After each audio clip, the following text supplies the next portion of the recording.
Historical Method and Historiography Unit 1 Historical Method and Historiography Unit 1 Introduction to History Structure 1.0 Introduction 1 Unit Objectives 1.2 Aim, Scope and Meaning of History 1.3 History as a Science 1.4 Relation with other social sciences 1.5 Uses and Abuses of History 1.6 Sources of History 1.7 Summary 1 8 Key Terms 19 Answers to check your progress 1.10 Questions and Exercises 1.11 Further reading 1.0 Introduction In this unit, we will introduce you to concepts related to study of history. The study of history is important because our past determines the way we deal with the present, and therefore, it dictates what answers we offer to existing problems. The past must not be forgotten, and it is essential to understand what history means, its scope in understanding our present, and its effect on the future. The Spanish philosopher and novelist George Santayana once said, "Those who cannot remember the past are condemned to repeat it." The discipline of history can be defined as the discovery, collection, organization, and presentation of information about past events.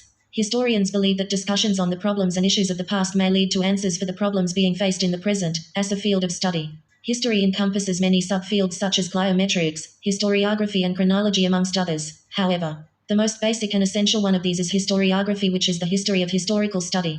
Its methodology and practice. The unit will also discuss the relationship of history with other social sciences. A few thinkers vehemently argue that history is a science, while others oppose that view with equal vehemence. Those who regard history as a science argue that the life of mankind followed a fixed and determinable line. The French philosopher Condorcet took the view that history should take its place as one of the sciences. Subsequently, attempts were made still more decisively to transfer the scientific method to history. The first step in this direction not taken is by recognizing that the purpose of both history and other sciences is one and the same, namely the pursuit of truth. The hypotheses were tried in the balance repeatedly, sifted, found unsatisfactory, rejected, and others were tried. Though what Bacon feared felt undesirable, namely imagination, was found necessary. It was also found that even intuition was needed for the formulation of the hypothesis. The essence of science was the search for objective truth. From this scientific idea was born a new conception of history veracity. Records were to be scarped, authorities to be praised, testimonies to be weighed, and the assistants of our sciences were to be called and check or confirm the written witness. In short, by the beginning of the 20th century, there were definite ideas formed to drag history into the realm of science. Unit objectives. After going through this unit, you will be able to determine the meaning of history and trace its origins, discuss the scope and essence of history, explain the importance of history, explain how history is a science as well as its relationship with other sciences, discuss the use and abuse of history. 1.1.2 AIM, Scope and Meaning of History. History, in plain words, is a documentation of change. We all emanate from the past, be it an individual person, a group, an institution, communities or nations. Most times, one may or may not be sure about what happened to these institutions in the past.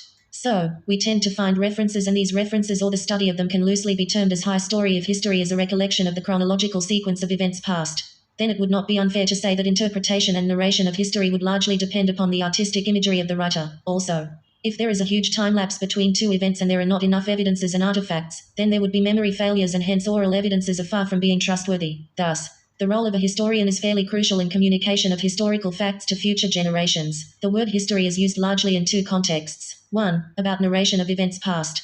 The other is the opinion and views surrounding those opinions. The basis of history is a definitive era or the place in which the events took place, which is learned in one form or the other. The multifaceted and vastness of life give now evidence to collect things which can help paint a picture of the past era. The more the evidence of the past that is collected, the better and easier it becomes for the historiographer to paint the picture of the past era. So, in other words, history is interpretation of the past era with evidence mentioned through the eyes of the narrator. But there is a big caveat: even if there are enough evidences, it can't be said for sure that the painting of history and its imaginative picture would be true and pure. Keeping in mind the above limitation, some scholars say that the study of history in its completeness and accuracy is not possible, but if our knowledge and experience of historical facts and evidences is deep, then our study can be relatable and close to our real it. Why, in short, to retrace history and narrate it effectively, it is very important to have enough evidences, facts, scientific approach and investigation, and the skill to understand and interpret the importance and linking of the artifacts and evidences so that a historical imagination and lively picture is painted. It is important to remember that history is neither a science nor an imaginary subject of humanities, but instead, a mixture of both. Initially, the form of history writing was in form of prose poetry and paeans written for heroes and great events that used to be written in manuscripts, stone writings, barks of trees and on fabric material. With the invention of paper, the road to writing and reading of history was made easy. The treasures of history kept on increasing day by day through written material, which was more enriched by the artifacts and evidences like caves, dead bodies, utensils, metals, food grains, coins, toys and means of transport. Gradually, the scientific approach to investigation and interpretation of these artifacts was developed to further enrich the art of producing relatable and lively history. Human language and art of writing about the discovered artifacts gave enormous boost to producing of history writing. Even then, the art of history writing was greatly dependent on the natural imagination of the writer, understanding of the evidences and constant practice of writing and his eye for detail. It is said that if history is born in Asia, the development of history is credited to Europe. In medieval times, Hindus in India had their own idea of history, which primarily excluded the Muslims. Instead of the chronological developments of the times, Hindus were more oriented towards the cultural and religious developments. The history of Hindus is found in poetic expressions, artifacts and signs which form the basis of Hindu history in recent times. Since the education levels in Europe are much advanced than in India, historical research has reached high standards.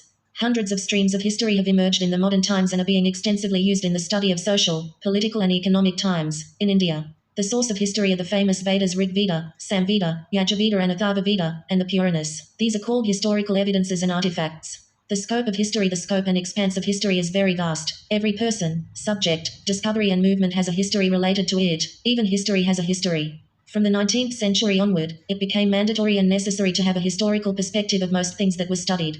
The study of history provides practical knowledge of things in a variety of areas. This helps people evaluate circumstances, understand and interpret emotions and thoughts, group behavior and also provide them with a yardstick to calibrate the same. Most of the history is written about cities, provinces, foreign countries and eras. Now, the effort is redirected towards making it possible to study the development of human beings as a group or as a race, like the studies that have been made in geography. To achieve the documentation of history of the human race or group is not impossible but would take a lot of serious, organized and coordinated effort by the historians. However, some scholars and opinion leaders in this field are of the opinion that if history extends its field of study to the study of human behavior and race, sociology would lose its place and importance, and hence the effort towards this is curbed. But subject of interdependence of sociology is not so great because history is dependent on sociology as much as sociology is dependent on history. In fact, history forms the foundation of sociology. Why the history of human race is the history of development of human beings. But the fact that has always been controversial is where and when development of the early human beings and its civilization initially started. This study of prehistoric human race is broadly classified into 4 parts, namely,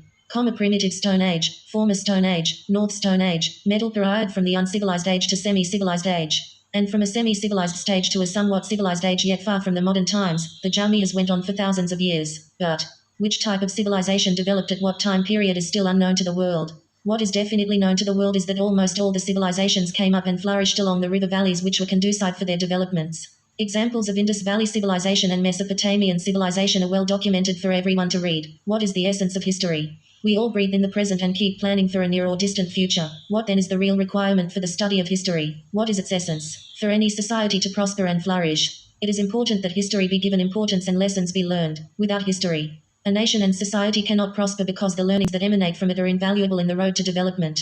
Some people feel that there is a conscious attempt to distort the history so that the society is molded in a different way since the annals of history are written or produced in a biased manner. If history is presented in a distorted manner, then the ill effects of the same can be readily visible for any society. History has emerged as an important field of study for the human beings, yet the process of the study of history has been full of misunderstandings and controversies. This sort of controversy or misunderstanding is not prevalent in any other subject as it is in history. This controversial perspective also provides the identity to history as the subject and its importance.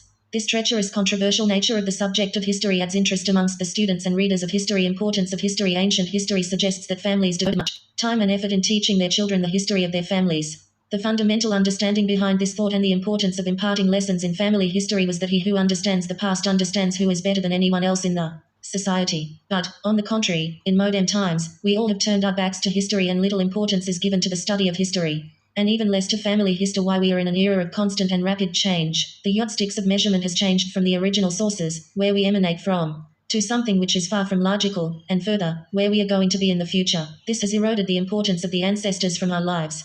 Even people from older generations would not be able to throw any light on our experience since they lived in times so different from the current situations. Let us take an example of the modern times. Things are changing at a quick rate in the current times, as has people's understanding of their lives. As recent as 10 years old, things are now referred to as past and outdated since the reference of measurement has changed drastically. The changing technology, the culture of consumerism, the use and lifestyle have all contributed to the erosion of such understanding, and in perspective as recent past also have become irrelevant to us. There is a mindset which is drastically setting its foot. Past is no longer relevant to us and it is only the future which is going to determine who we are and what we will be. This leads to an understanding among the general public that we do not believe in history because it is no longer relevant to us. Is it true that history is irrelevant and does not matter to us? The famous saying controlling the past is controlling the future is, to a large extent, true. Some may argue that there could be a recent past or a distant past. You deal with daily events and situations which need you to take decisions. You may refer to your experiences from the recent or distant past to make meaningful references and then take a decision. One very precise example of the importance of history is the doctor and how history can be crucial to keeping your health intact. But when we refer to the term history, we often paint a picture in mind about wars, kings, events and political milestones embedded with them. Why study history? What is the main objective of studying the vast and expansive subject history? How do we reflect on contemporary life from a historical perspective, and can such reflection help us better understand ourselves, the world around us, and the God we worship and serve? In his introductory textbook, accomplished historian John Fee shows why Christians should study history, how faith is brought to bear on our understanding of the past, and how studying the past can help us more effectively love God and others. Deep historical thinking can relieve us of our narcissism, cultivate humility, hospitality, and love, and transform our lives more fully into the image of Jesus Christ. Why is study of history important? The study of past events is termed as history. This has a pivotal role in shaping the society which forms the basis of every action, event, and belief. We always refer to the past and form our opinions whenever we are at the crossroads in our lives. Thus, it would not be wrong to say that history plays a spinal role in preparing us for the future. History helps us understand people and societies. If we want to avoid the same mistakes done by our forefathers and ancestors, we have to read history and learn about people and societies. In the famous book The Life of Reason, George Santayana wrote, "Those who forget the past are criticized to repeat it." History repeats itself from time to time. While we may not be able to totally change the course of events in our lives, we can look back at the learnings from history and change ourselves and influence our culture. History is the narration of where we descended. History connects us with those human beings and civilizations that developed, unearthed, many of the things we depend upon for everyday life. We should give credit to our ancestors for our language, literature, our numbering system, religious riches, and government systems. The significance of history in our own lives. What memory is to the individual, the history is to our society. The popular saying teaches some key lessons from the past that one can apply in human life. History facilitates our moral character. Students of history often bring in heavy dosages of morality into their character, and this is often reflected in their writings and morality. Since they would have some perspective to their lives from the studies that they might have done, it becomes evident that they have to be objective in their inferences from the past. Else they will majorly go wrong in their arguments. Let's take an example from Dr. Annette F. Dim's writing Advice from the Department of History. Why statements about the particular inhumane tendencies, injustice of an individual, policies, social fabric or an economic condition are not out of place in historical commentaries. But when students focus on moral issues as the main idea of their essays, they invariably neglect the much more important task of historical details. Your job is to put a particular occurrence, no matter how inhumane, in its historical pretext is to provide details how it could have taken place. Doing this often takes a lot of objectivity that might at first seem immoral to you. Finally, though discovering the nuances of historical developments and human interactions in given historical conditions is a far better way of arriving at truth than simply stating the amorality of given events. As an example, a sentence from an actual term paper on the Holocaust can be analyzed. If it had only been decent, caring human beings, 6 million people would still be alive. Apart from the fact that most of them would have died of old age by now, the sentence is wrong and out of context in an historical commentary. This type of direct morally loaded statement does not help explain how the Holocaust actually took place. Good historical works avoid such immoral criticism. A statement like Hitler's seizure of power initiated a reign of terror unmatched in the history of the world seems more like an element from a television documentary film than like good analysis of history. If you wish to make a moral commentary in your learning process, you must be much more soft and human. And you must relate your viewpoint pretty straight. History gives identity to the students of the subject. Understanding life's vital questions like who we are and where we emanate from forms the key questions of our lives. This leads to big subject of cultural competency in a multicultural world. We all assume that we have a culture and that there is more than one at times, but fail to understand our cultural background. So, in this process, if we want to learn about others' culture, we have to first know and be aware about our own culture and answer as many questions that we think there may be of by which people can know hives why serences they have dance set condition in the book. By the Porter Asala culture values of its the hitch cover they wear dances forms, D special food.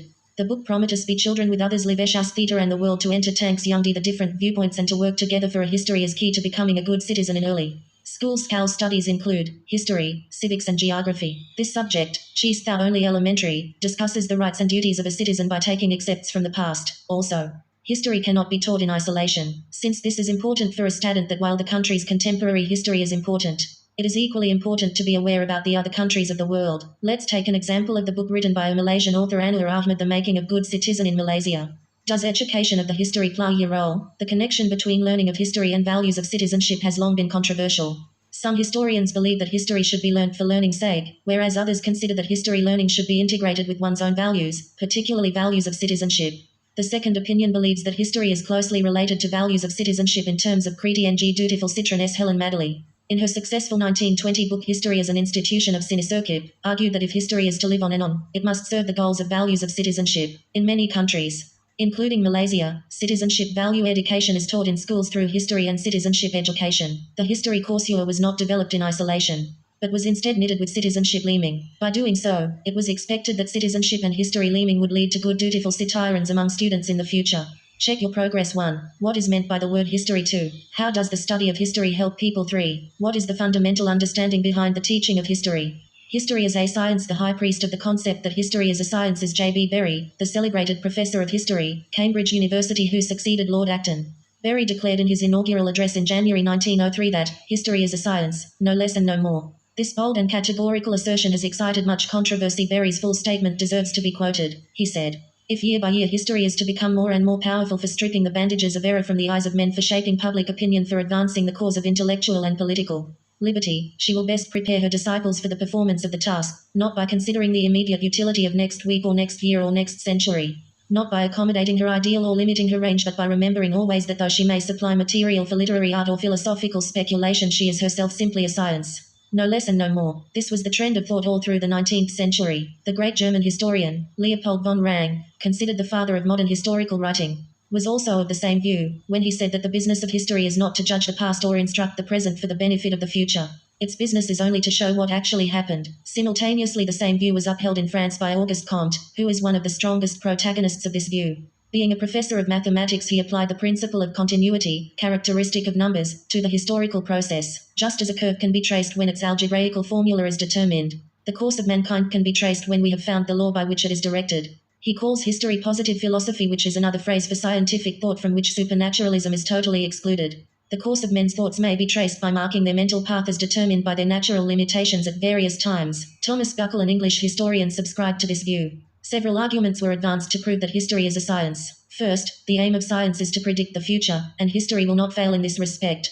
It ought to be possible for historians to predict what human beings will do in given circumstances. According to Buckle, historians have failed to do so because they have concentrated so long on individuals rather than on masses, on isolated incidents rather than on averages, and on unique events rather than on general movements. No doubt the actions of individuals are unpredictable, and more so of great men. According to a Chinese proverb, the great man is a public misfortune, and positivists would also agree that great men ought to be made to disappear from history. They are the product of their times, the part of one stupendous whole, the fruit of a big tree, and they cannot stand in isolation. They are mere accidents and exceptions rather than the general rule. Had there been no Newton, some other person would have done Newton's job. If Napoleon had been killed in the Battle of Lodi, some other Frenchman would have fought against the Austrians and against the English at Waterloo.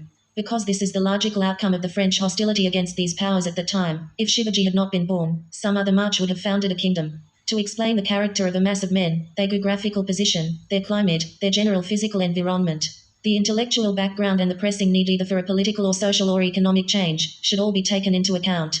As these factors come within the compass of empirical consciousness, history cannot be excluded from seeing. Thinkers of the 19th century laid great stress on environmental factors. If country is volcanic or subject to earthquakes, the people will be superstitious and believe in miracle. Civilizations such as in Egypt, Mesopotamia and the Indus Valley arise when the land is fertile and great rivers make communication easy. Either country is barren, mountainous and uninhabitable. The people will seek expansion abroad. The periodic invasions of Mongols and other races from Central Asia towards India can be traced to this factor likewise. The pressure of population would compel people to move out, particularly those who are intellectually advanced, as for example, people from Kerala who are relocating at present in large numbers to the Middle East. If the climate is hot and enervating, the people are likely to be Lhari and effeminate. The equatorial region of Africa has never been a cradle of civilization. The people of temperate and cold regions have been in the vanguard of culture and progress. But all this are only generalizations, and there will certainly be notable exceptions. Secondly, the goal of both history and science is the same, namely the establishment of truth. Science is systematized knowledge for unraveling the facts underlying phenomena, and history aims at revealing the reality of the past, reconstructing the past just as it had actually happened, and holding the mirror up to the past so that its true image is neglected. Thirdly, science aims at framing a general body of laws which would be applicable to the phenomenon at all times. History is also mainly concerned in determining the principles that direct historical forces. History is not merely the addition of details or the interpretation of data, but also the framing of a formula or a generalization. The only difference is that science adopts inductive logic, examines data in detail, finds out the common factor and builds up its theory or law, but history uses mostly deductive logic, whereby the historian forms a hypothesis of his own, and later on goes to historical events to search for supporting evidence. Hegel and Croce first formed their theory of idealism and spirit respectively, and then hunted for instances in history to corroborate their ideas. Fourthly, science depends heavily on observation and experimentation to prove the validity of its premises, and history too, in a sense, adopts this method to a limited degree. The nature of historical facts being quite different from scientific facts, the method a historian would adopt is indirect. It is not the direct observation of the past by the historian, but indirect observation through those who have either witnessed the drama themselves or have heard of it through others or come to know of it through some other method. In any case, without solid material or sources, the historian cannot proceed further. If a scientist is fortunate in not merely observing facts directly but also in being able to verify his conclusions through repeated experimentation, a historian comes somewhat closer to it through the corroboration of several sources so that he can check the veracity of one with reference to another. No doubt the precision of science is denied to history, but a historian can claim to be a scientist if he has consciously attempted to be objective, if he has painstakingly exhausted all available sources, and if he has intelligently corroborated all sources to arrive at the truth. In other words, a historian also adopts the same scientific methods which are prevalent in pure sciences, subject to some modifications in consonance with the nature of historical facts. No doubt history adopts scientific methods in the matter of the collection of data, but it does not proceed on fixed lines with fixed laws of mathematics. History develops a method of its own, which selects and analyzes the facts according to some rational principles which may not suit science. Niebuhr and Rank developed historical methods which analyze source materials with microscopic criticism. Professor Trevelyan rightly observes, all history is a matter of opinion based on facts, of opinion guided and limited by facts that have been scientifically discovered. As long as history claims to have truth value in it, history is a science. It is true that history can never aspire to reach a rigid scientific level in providing a device for testing its conclusion, yet it is unreasonable to label this limitation as subjectivism or bias. Historians are therefore scientists, and history, which was regarded as one of the oldest arts, has now become the latest science, at least in Russia. History has been unequivocally considered as a branch of science. A vigorous and consistent attempt has been made since the time of Condorcet and Buckle to make history a science. Apart from Buckle's History of Civilization in England, 1857, we have Darwin's Origin of Species, 1859, and The Descent of Man, 1871, which had a far-reaching influence in regarding history as science. They began to apply the principles of natural selection, conformity to environment, or survival of the fittest to the most obscure problems of civilized history. Its application sometimes was not all too happy, but history is not to be blamed for it. It was believed that by the survival of the fittest is meant the right of the strong to conquer or even to enslave the weak. This claim was advanced by the Prussians, who must have been good students of Nietzsche's Man and Superman. The Nazis, the fascists and the Japanese followed suit, and built their faith upon the holy text of Pike and Gun, making Darwin's works their Bible. However, these political generalizations are incorrect, and Darwin did not intend to convey these, nor did any rational historian hold them valid. The only valid conclusions that can be drawn would be to think that no one can deny the enormous influence on man of physical forces. In short, consistent attempts have been made to prove that history is a science, as men sought the key to their national development not in their immediate present, but in the remote past. This made them realize that principles of unity and continuity exist in history, that events are related to one another in a rational manner, that Histon factors are the product of their courses, and that there is some rhythm, patterns, meaning in history which can be discovered only through our scientific method. As opposed to this view, there are numerous other scholars who maintain that history can never be a science. Froude is the greatest critic of Comte. Froude says that there may always arise men in other than the economic sphere who act from motives not to be predicted on the basis of any generalization of our human nature. Of the past we know nothing. A certain number of facts may remain for us to investigate, and from these catch investigator will select those that will see his theory. Nor is there any reason to believe that any prediction can be made about the future.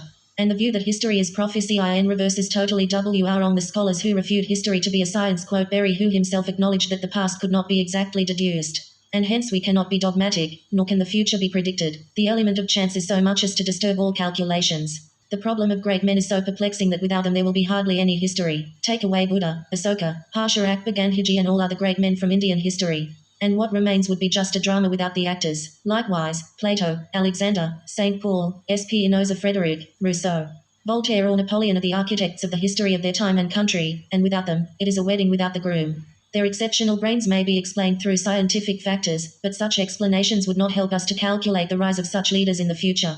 Greece has been the same country ever since its classical culture, but it has not produced another Socrates, Plato, Aristotle, Homer, Thucydides or Pericles. The heel of Achilles in all historical speculations of this class has been the role of individuals. With all the advances in science and technology in India, we have not added one little thing to be on par with our classical heritage in the realm of art, literature, philosophy, music or religion. Kroeber says that all things good and great in India have been concentrated in an era earlier than AD 1200. And that all subsequent intellectual activity has been merely the writing of commentary or bashais to the sacred texts of the past. Berry speaks of the shape of Cleopatra's nose and the pretty face of Anne Boleyn as changing the currents of history, when love could teach a monarch to be wise. And gospel light just dawned from Boleyn's eyes. Berry himself admits that sympathetic imagination and psychological imagination are very necessary to the writing of history. The moment this is admitted, namely that imagination is necessary for history, we will be pulling the carpet from under the feet of the fact of history becoming science. There are many cases in which the truth can only be ascertained by methods which are not purely scientific. One has to admit that the scientific method is not the only method to gain knowledge. It is one of the three methods, the other two being the philosophical methods, using hypothesis as the instrument, and the intuitive method using subjective consciousness to gain higher truths. Let us not talk of the third method, which only the saints, savants, Sufis and mystics use, where they subordinate the lower self to gain higher knowledge by using extrasensory powers, which are all transcendental. Such persons are God-intoxicated souls, such as the prophets and saints, but not a rarity in history. Even excluding this type of method to acquire knowledge, which has certainly helped historical persons to play their vital role in history, we have the extra-scientific or philosophical method to explain historical forces. It is difficult to explain, according to logic, why Hitler diverted his attack from the suburbs of Moscow to Batum and Baku, despite the advice of his ministers. He would not change his mind, although it was apparent even to a child that the psychological impact of the fall of a great capital would have been terrific. Likewise, we fail to understand why the same Gandhiji who led the Quit India movement of 1942 would not approve of a small incident of Chori Chora in 1922, thereby missing a golden opportunity which would have changed the course of history. Thus, the claims of the contenders that history is a science fail miserably. Besides, even to those whom history is a science no less and no more, a little prejudice is an agreeable sauce in the historical dish, unless there is some bias.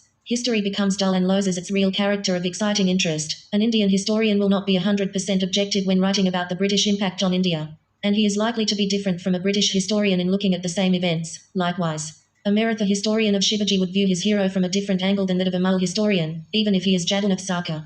Nationalism supplies a powerful motive for historical investigation, but the orientation undergoes a change. A British historian would view Napoleon in a way different from a Frenchman, and the Russians will tell a story about the Cold War differently from the Americans. The Arabs had their own version of the Palestine question and the Jews their own. Therefore, nationalism does create problems of subjectivity in history. Apart from nationalism, the influence of philosophy on history prevents the latter from becoming a science. There are quite a few people who think that history is philosophy in motion. Whether it is Hegel or Kant, Marx or Croce, Spengler or Toynbee, each has a philosophy of his own, which he wishes to prove from the events of history. Even Rang, perhaps the greatest scientific historian of all times, says that God dwells in history, which is a brazen acknowledgement of philosophy intruding into history. Although Berry is furious about philosophers, and says that they have constructed iron beds into which they force living victims, it is a fact that philosopher-historians have given greater meaning to history than merely fact-finding historians. Berry would never forgive the philosophers who undermined the citadel of his scientific mansion of history through their ideas which they consider as the last ports to be visited in the voyage down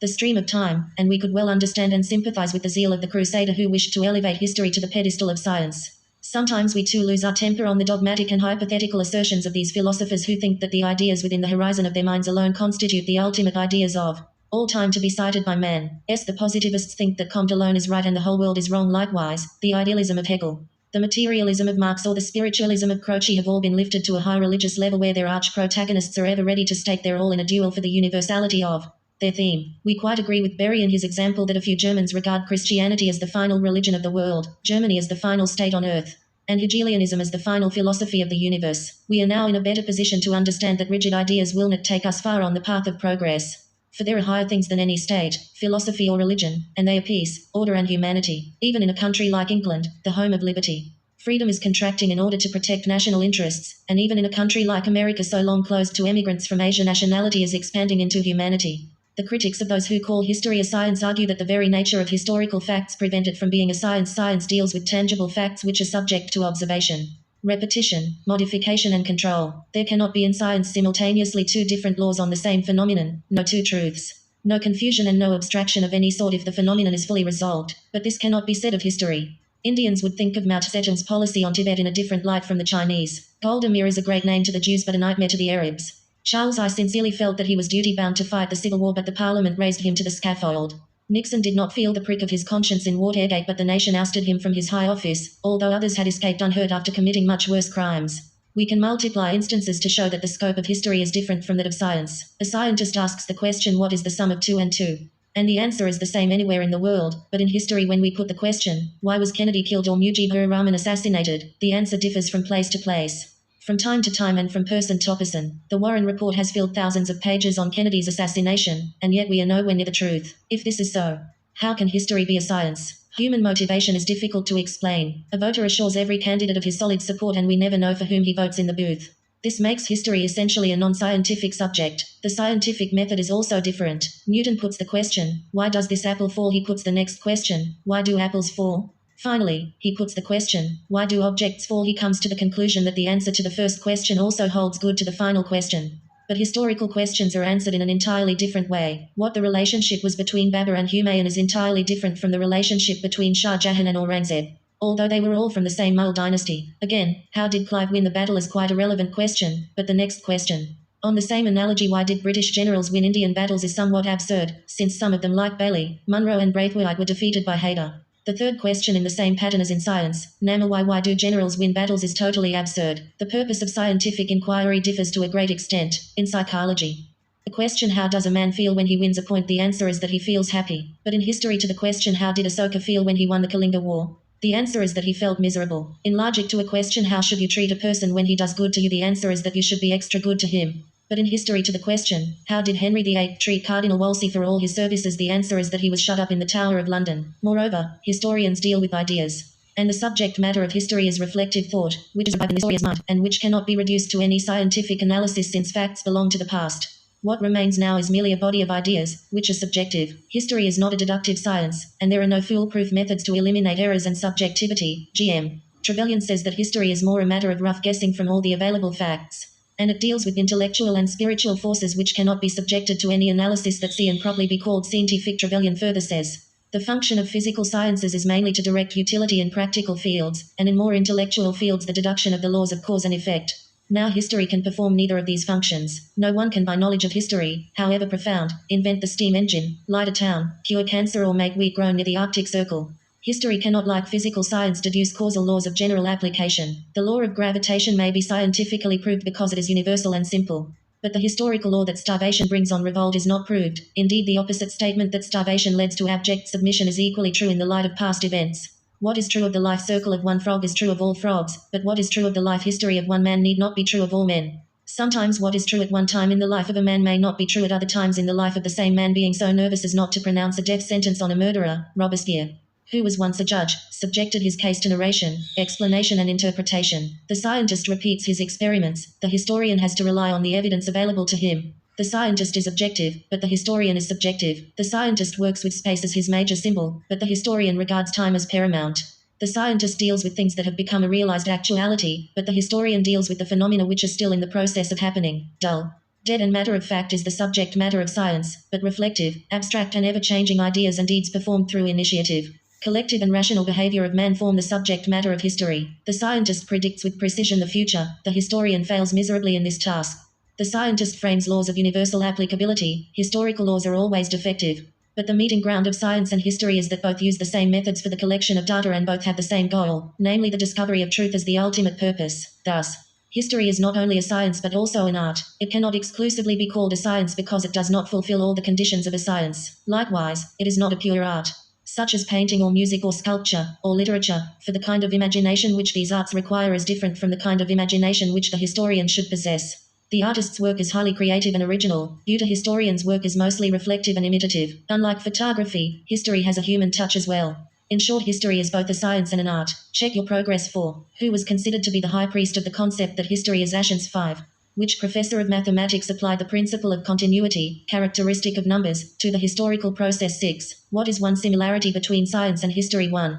For relation with other social sciences. Having discussed where history stands in its structure, either in science or in arts or in both, we shall proceed to examine two more basic problems of historical theory, namely the kinds of history and its relation with other social sciences, and also history and ancillary sciences. History, being a very comprehensive subject, has many aspects such as political, constitutional, diplomatic, military, economic, social, intellectual, and so on. These are not the only areas with which history is mostly concerned. Politics is instrumental in shaping the constitutional, legal, diplomatic, military, economic and even social problems of a country. Politics happened to be such a favorite branch of English historians that they went to the extent of saying that all history is political history, that history is the root and politics is the fruit, and that past politics is present history. At every turn from the earliest times down to the present period, it is the political activity either through monarchy or oligarchy, through aristocracy or democracy, through tyranny or dictatorship that has dominated the life of mankind. At all times and in every country, only one or only a few have ruled the many. Even in democracy, once the elections are over, power rests only in the hands of a few, as history takes stock of unique events.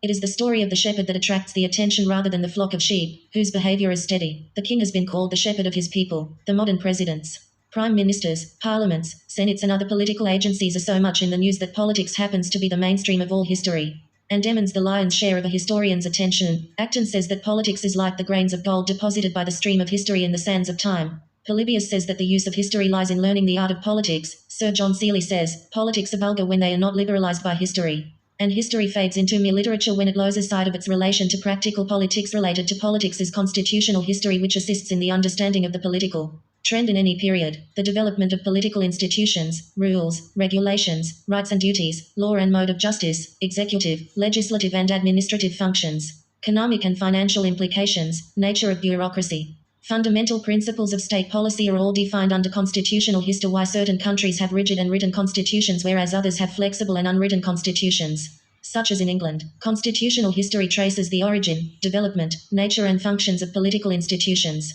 The evolution of the principle of constitutionalism is impersonal and has a relationship with the history of ideas. Legal history is also assuming importance these days, particularly in societies where the rule of law is the way of life. The laws of Manu, the Code of Hammurabi, the Code of Justinian, the Code of Napoleon, the Indian Penal Code of Macaulay. Holdsworth's History of English Law, Blackstone's Commentaries of the Laws of England and P. V. Kane's History of the Dummus Astris are all very important works on legal history. Diplomatic history is a specialized branch of political history. It deals with principles of international relations. Ambassadors are the links between nations and they are the custodians and practitioners of diplomacy. Such issues as balance of power, Cold War, international peace, disarmament, outlawry of war have assumed great importance in recent times. Again, military history is an important chapter in political history, wherein wars, battles, campaigns and conquests figure very prominently. It deals with the courses of a war, strategy and tactics in the war weapons, mode of fighting and similar topics. Geographical factors are so important that an American geographer, Ellsworth Huntington, insisted that no nation, either ancient or modern, rose to the highest cultural status except under the influence of climatic stimulus. Climate, moisture, humidity and weather are all determining factors. Even Aristotle and Montesquieu have emphasized the influence of climate on man. The earlier epochs of history known as the Ice or Glacial Age related to the advance of extreme cold from the poles towards the equator. The very survival of man as a species in the process of evolution was conditioned by these geological and geographical factors. The influence of geography on history is a subject with which every treatise on history deals in its very first unit. The physical formation of a country, such as Britain, Japan and Greece with broken coastlines had a very powerful impact on its history. This facilitated their naval strength and empire-building activities. The Himalayas and the jungles of Assam have acted as barriers against invasions from the north and Kast of India respectively. The Himalayas and the Gobi and Mongolian deserts were responsible for the isolation of China. The biting winter of Russia has been the cause for the utter defeat of many an invader including Napoleon and Hitler. The geography of Egypt has preserved the remains of her ancient civilization. The Indus and the Ganges have played a vital role in the history of India. The geographical discoveries of the 15th and the 16th centuries, including the discovery of America and a new route to India, determined the character of world history since the Renaissance. Climatology has played a vital role in the formation of national character and influenced human endeavors and achievements. Floods, drought, hurricanes, earthquakes, mineral deposits, fertility of the soil, rivers, lakes, meadows, coastlines and other factors are responsible for many historical events, and hence a knowledge of geography is very essential for historians. History and literature are closely associated. For a long time history was considered a branch of literature, and it is only from the 19th century that history came to be regarded as a science. However, if history is the record of life, literature is the reflection of life. The substance and the shadow always go together. Sometimes the shadow has amused man much more than the substance. Just as a painting or photograph of a person appears to be more glamorous than the person himself, the main theme of both history and literature is man in society. Whereas history deals with the past, literature deals with the present and the future, although biography, one of the branches of literature, deals with the past as well. Both these disciplines use imagination as their powerful weapon, although its use is not so liberal in history. In both, rhetoric plays an important part, so important that in the Elizabethan era, historians used to copy the style of Italian drama to enhance the effect of history. The result was magnificent art, but no history, and hence from the 19th century, the use of picturesque details in the narration of history has been curtailed. Nevertheless, the artistic presentation of the result of research is highly desirable. Berry himself speaks of sympathetic imagination and psychological imagination regarding the interpretation of the past. There are many cases in which the truth can only be ascertained by methods which are not purely scientific. It is here that the imagination plays a vital part. The science of history deserves to be sprinkled with dutiful hands some grains of incense on her altar. History would retain its graces by remaining close to literature. Rank asserted that history was not an edifying branch of literature, but in the hands of Gibbon, history attained a literary garb unparalleled in later literature. Herodotus and Thucydides, Livy and Tacitus, Macaulay and Trevelyan have used a literary art which has enhanced the beauty of their historical writing. The divorce of literature from history may almost certainly do it some definite harm. Historical novels such as Sir Walter Scott's have popularized history and added a new dimension to historical understanding. Alexander Dumas, Victor Hugo and Tolstoy are eminent historical novelists. The Mysteries of the Mole Court on the pattern of Reinould's Mysteries of the Court of London excited much interest in India and brought to light many inner air aspects of the life of Nur Jahan and Jahangir. They pertain to social history and bring to us a vivid picture of the customs, manners, life and conditions of the people, in a popular manner. Although not within the rigid framework of scene, a successful historical novel can at best be total fiction, but will have very useful grains of history. The recent historical novel, The Sword of Tipu Sultan, by Bhagwan Jidwani, has been a very successful attempt in this direction. Thus, the role of literature in history can never be denied. We have to remember that a history book must first be readable. By reducing the gap between history and literature, it should be possible to increase the appeal of history, and thereby increase the utility of history. It is necessary to liberate history from dullness, which is totally foreign to its nature, and make it fascinating by the liberal addition of all literary artifices to precious historical truths. A knowledge of biology will be very useful to history, because evolution is the common principle of both, and because evolutionary ideas have been the result of the impact of history on science. Long before Darwin enunciated the theory of evolution in The Origin of Species, historians had traced it in the history of ideas and institutions. Evolution in science was confirmed by the idea of progress in history. The historical or comparative method known as historicism has revolutionized not only the sciences of law, mythology, language, sociology and anthropology, but has forced its way even into the domain of philosophy and the natural sciences. Will Durant rightly says, animals eat one another without qualm. Civilized men consume one another by due process of law. Biology tells us about the struggle of man in which the fittest survive. There are hereditary inequalities which are biological, and these create and sustain social inequalities. The Malthusian theory of biological multiplication has a powerful impact on the life and conditions of man, if our race is to survive. The warming refers to man's struggle against nature. History also owes something to ethnology, which is the study of race and its characteristics. Race is a biological reality, and in recent years the Nazi Party have made much of it by advocating that the Nordic race is the most superior race and that it was destined to dominate the world. This resulted in historical events of a catastrophic nature. Gobineau was the philosopher of Aryan racial superiority, the Varna system in India, apartheid in South Africa, Nazi persecution of the Jews, color distinctions in America are all historical realities based on ethnic differences.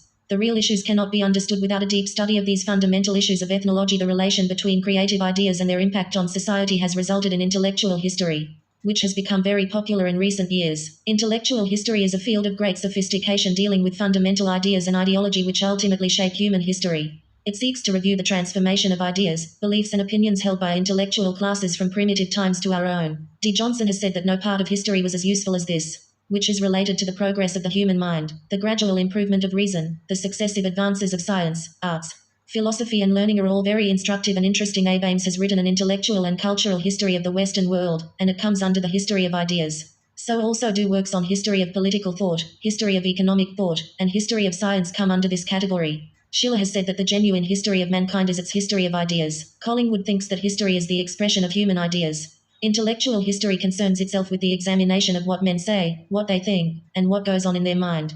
The intellectual historian attempts to judge the nature of the effects of an idea or a cluster of ideas on human events. He is confronted with the old problem of value judgments, where he has to discern the common and unique elements in ideas and attitudes. Intellectual history is not merely a summary or synthesis of such material as pertains to philosophy, literature, religion, science and arts, but it is the cartography of ideas whereby an attempt is made to trace and understand the impact of those ideas on a given society. At its narrowest, intellectual history tells us who produced what intellectual or cultural attainments, where, when and how. At its broadest, it comes close to a compendium of man's knowledge about culture. Intellectual history seeks to explain the relation among creative ideas and the effect they bring to bear upon non-intellectual factors. The intellectual historian is bound to be a thinker rather than a storyteller. In the United States, intellectual history has become very popular, acting as a bridge between the historian and the practitioner of social science. In England, France and Germany, which have produced Buckle, Toynbee, Comte, Hegel, Marx and Spengler, intellectual history has attained a high degree of proficiency, and these historians are called meta-historians. Intellectual history requires philosophy, and it is very surprising that India, the home of philosophy, has not yet produced a meta-historian. If history is the cause of a nation's persistent identity, which links the past, the present and the future in one integrated whole, it could do so only through the chain of ideas, and hence one ought to pay more attention to them. It is rightly said that through the proper study of intellectual history we can combine the wisdom of Solomon with the counsel of Socrates. Historical studies in the direction of what Will Durand has done in The Story of Civilization, Burkle in History of Civilization, H. G. Wells in Outline of World History, or the UNESCO in their Survey of Human Culture would surely take stock of intellectual history. 1. 5 Uses and abuses of history. Let us begin this section by studying the usefulness of history. Uses of history. The question of usefulness of history depends on the meaning and concept of usefulness. The meaning and concept of utility in history is not explicit. It depends on satisfying a given need in a particular era, period, or age. Since the concept of the utility of history reflects the attitude and approach of individuals, institutions, and groups to the needs accepted or rejected by them, it becomes complex, complicated, and controversial. Many renowned thinkers have also defended and demonstrated the utility of history. According to Herodotus, history evokes interest, instructs delightfully, imparts information, and excites curiosity. The Roman jurist Cicero stated, "Not to know what took place before you were born is to remain forever a child." According to R.G. Collingwood, the value of history is that it teaches us what man has done and us what man is. History promotes in us an insight into human nature. It is a social memory without which society will lapse into societal amnesia. History plays a similar role in society as memory plays in the activity of the individual. History provides precedents. It helps to settle various internal and international disputes. History is a time-tested teacher. It teaches not how to live by it but how to learn from it.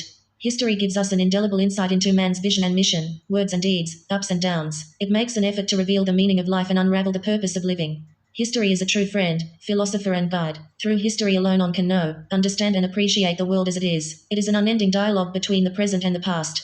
History serves and satisfies the need for social education. Knowledge of the past offers a host of examples of socially significant human behavior. Knowledge of history makes the present intelligible since the past is not self-explanatory. According to Levi Strauss, those who ignore history condemn themselves to not knowing the present. History is a social necessity since the past dominates human thinking, behavior, and conduct. Decisions are taken on the basis of past knowledge. History helps us to foresee the future. It is impossible to rationally reconstruct the present of the near future without understanding the historical roots. Abuses of history. History is misused as much as it is used. The scope of misusing history is rather innate in the nature of the subject, since the historian is concerned with the recent as well as the remote past. He or she is prone to committing errors while recording, reconstructing, writing, narrating, and interpreting historical facts and events. Rank in the 1830s remarked that the task of the historian was simply to show how it really was. WVLSE Gentlich Duisen. Historical facts have to go through the prism of prejudice, predilection, and preconceived notions, and during this process they get distorted. In other words, history is misused when there is subjectivity. History is misused when it is written on the basis of belief in the divine creation of universe. Theocritic history fit in this category. It is quasi-history at the best and is history at the worst. History is abused when it is written on the premise that God is the real head of humanity and rulers are its agents. Similarly, mythological history also deals with supernatural characters. In theocratic history, the divine characters are portrayed as the superhuman rulers of human societies. However, in mythology the divine characters are not concerned with human actions at all. The divine actions are not dated.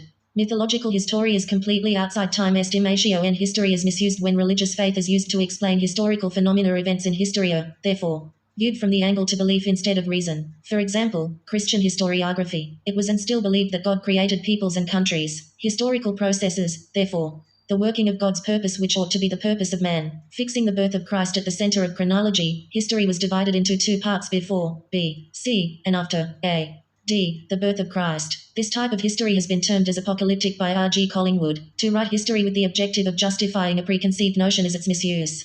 Sometimes vested interests misuse history to justify their own viewpoints. They persistently try to find out the historical materials to defend their cause or to deplore the cause of their opponents. For example, in 1917, the Russian communists published some secret treatise with the purpose of discrediting Tsarist regime. History is abused when it is written by writers provoked by the ideologies of their societies and ages. Since a historian is a product of his society, he is predictably influenced by ideological passion shared by his social contemporaries. For example, in the 19th century, when British prosperity, power, and self-confidence were at their height, the British historians glorified the cult of progress. Berry explained progress as the animating and controlling idea of Western civilization. History is abused when historians propagate theories or patterns in an attempt to explain the historical events. It is misused when it is written with patriotic fervor. Patriotic history is essentially biased as it exaggerates the virtues of the native country at the cost of the enemy country. History is also misused when it is based on the view that what matters in history is the achievement of individuals. It is misused when it is written from the racist viewpoint.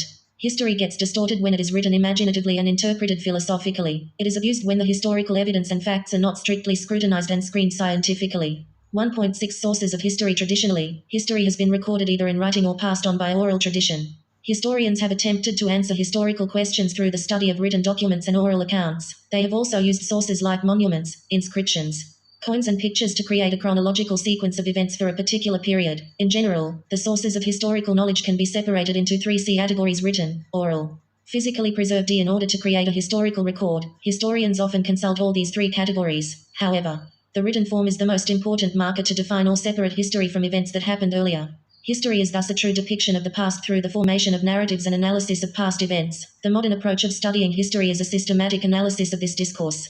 All the records of past events that are preserved constitute the historical records. The task of a historian is to identify the sources which can contribute to the production of accurate accounts of past events.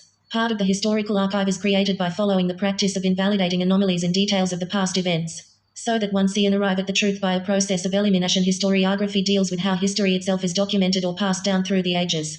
It examines various means by which the historical source is formed, especially the credibility of the sources that are used, the intention of the historian composing the history, and the authenticity of the sources. The existence of historical sources provides valuable inputs regarding the past. Historiographers tend to differentiate these sources in the context of written and oral histories. Oral history is dynamic because it is spread by word of mouth. On the other hand, written history is fixed and emphasizes the recording of facts. Historiography tries to place various sources of information into specific contexts. This means that the historiographer does not merely accept the content of a source at face value but identifies the source, looking for various motifs in its formation while reconstructing a historical event. It may be possible that the historiographer may include or exclude facts, because of various reasons. In such a scenario, one of the questions the historiographer must investigate is how some facts remain included or excluded from a history. Comparing different accounts of a single event can highlight inclusions or exclusions from a history. In contrasting these sources, one can understand not only the event but also the precise perspective of the author of the source. Check your progress. 7. What is diplomatic history? 8. Which Britisher compiled the Indian Penal Code, which is in effect Evento Day? 9. Name 2 meter historians. 10. List the three categories of historical knowledge. 1. 7. Summary. It is important for history students to understand the meaning of the word history, its origins and also where it was first used. History, in plain words, is a documentation of change. If history is a recollection of the chronological sequence of events past, then it would not be unfair to say that interpretation and narration of history will largely depend upon the artistic imagery of the writer. The more the evidence of the past that is collected, the better and easier it becomes for the historiographer to paint the picture of the past era, even if there are enough evidences. It can't be said for sure that the painting of history and its imaginative picture would be true and pure, initially. The form of history writing was in form of prose poetry and accounts written for heroes and great events that used to be written in manuscripts, stone writings, barks of trees and on fabric material. Gradually, the scientific approach to investigation and interpretation of these artifacts was developed to further enrich the art of producing relatable and lively history. J.B. Berry was the strongest advocate of the fact that history is a science. Several arguments were advanced to prove that history is a science. First, the aim of science is to predict the future, and history will not fail in this respect. Also, the goals of both history and science are the establishment of truth. Science aims at framing a general body of laws which would be applicable to the phenomenon at all times. History is also mainly concerned in determining the principles that direct historical forces. Lastly, science depends heavily on observation and experimentation to prove the validity of its premises. And history too, in a sense, adopts this method to a limited degree. History, however, is not a deductive science, and there are no foolproof methods to eliminate errors and subjectivity. Grams. Trevelyan says that history is more a matter of rough guessing from all the available facts, and it deals with intellectual and spiritual forces which cannot be subjected to any analysis that can properly be called scientific. Science is both a science and an art since it cannot exclusively be called a science because it does not fulfill all the conditions of a science. Likewise, it is not a pure art, such as painting or music or sculpture, or literature. For the kind of imagination which these arts require is different from the kind of imagination which the historian should possess. History, being a very comprehensive subject, has many aspects such as political, constitutional, diplomatic, military, economic, social, intellectual as its ancillaries. History and literature are closely associated, and for a long time history was considered a branch of literature. History promotes in us an insight into human nature. It is a social memory without which society will lapse into societal amnesia. History plays a similar role in society as memory plays in the activity of the individual. History is misused when it is written on the basis of belief in the divine creation of universe. Theocratic history fit in this category. It is quasi-histori at the best and abuse of history at the worst. Traditionally, history has been recorded either in writing or passed on by oral tradition. Historians have attempted to answer historical questions through the study of written documents and oral accounts. Historians have also used sources like monuments, inscriptions, coins and pictures to create a chronological sequence of events for a particular period. 1.8 Key terms. Mesopotamian. It refers to something relating to or characteristic of the ancient southwestern Asian region of Mesopotamia or its inhabitants. Ethnology. It refers to the study of race and its characteristics. Positivists, it refers to people who believe in the philosophical theory that states that certain positive knowledge is based on natural phenomena and their properties and relations, profits. It refers to individuals regarded as an inspired teacher or proclaimer of the will of God. 1.9 Answers to check your progress. 1. The word history literally means study of the events that took place in Thepis. 2. The study of history helps people evaluate circumstances, understand and interpret emotions and thoughts, group behavior, and also provide them with a yardstick to calibrate the same. 3. The fundamental understanding behind the teaching of history is that he who understands the past understands who is better than anyone else in their society. 4. J.B. Berry was considered to be the high priest of the concept that history is a science. 5. Auguste Comte was the professor of mathematics who applied the principle of continuity, characteristic of numbers, to the historical process. 6. The goal of both science and history are the establishment of truth. 7. Diplomatic history is a specialized branch of political history. It deals with principles of international relations. 8. Macaulay compiled the Indian Penal Code, which is in effect even today. 9. Comte and Marx are considered to be meta-historians. 10. Sources of historical knowledge C and be separated into 3 categories: written, oral, physically preserved. 1.10 Questions and exercises. Short answer questions. 1. Trace the origins of the concept of history. 2. What are the 2 contexts in which the word history can operate in human civilization? 3. Why is the study of history considered necessary? 4. Write a short note on the main objective of studying the subject of history. 5. List 4 commonalities between history and science. Long answer questions. 1. Several arguments were advanced to prove that history is a science. Describe 4 of these arguments in detail. 2. Describe the scope and importance of history. 3. Do you consider history an art or a science? Substantiate your answer with reasons. 4. Examine the uses and abuses of history. 1.11 Further reading. Bentley, Michael. 2005. Modern Historiography. An Introduction. London Routledge. Fee, John. 2013. Why Study History? Reflecting on the Importance of Th. Epist. Washington Baker Publishing Group. Tosh, John. 2015. The Pursuit of History. Aims, Methods, and New Directions in the Study of History. New York Routledge. Tucker, Davies. 2008. A Companion to the Philosophy of History and Historiography. West Sussex, UK. Wiley Blackwell Pocket, J. G.A. 2009. Political Thought and History Essays on Theory and Method. Cambridge University Press.